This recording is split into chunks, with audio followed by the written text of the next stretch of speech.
Yo, mula ng intro, change ulit na natin to. Ano nga bang kailangan dito? Siyempre, yung 12, sisikwatin natin to. Tinuturo ko na nga, ayan o, ng bulag. Gigigil ako sa'yo.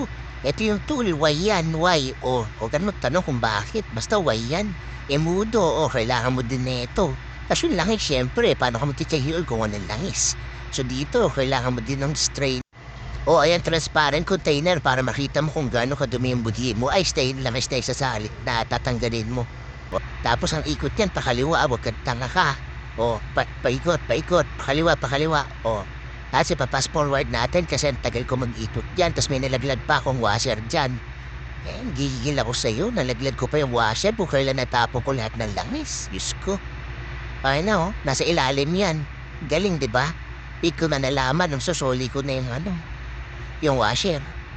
O tapos dito, pwede mo ding may diskarte dyan. Gamitin mo yung side stand tsaka center stand. Pag gusto mong patuluin kapag wala kang pressure washer o kaya pressure air. Ayan, side stand, i-diretso mo lang ng ganyan. Kasi yung center stand, matik na yan. Bababa na din yung langit yan para patagilid. O damunyo. O dito, babalik mo na yung kaninang nalaglag ko. Ayan yung washer. Buha ka lang yan. Hindi ko na nga nakita kung saan ko na buti hinanap ko.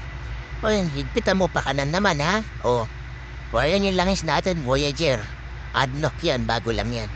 O 800 ml lang kailangan. O 1 liter yung nakalagay. O ano gagawin?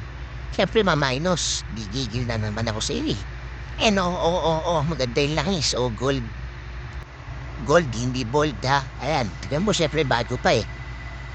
Gigigil na naman ako. Siyempre, pagkatapos niyan, ma-minus mo na lang. Minus 200 ml, diba? Kasi 800 lang kailangan, huwag mo lulunodin. Suka ako sa iyo. Ayan, tapos na.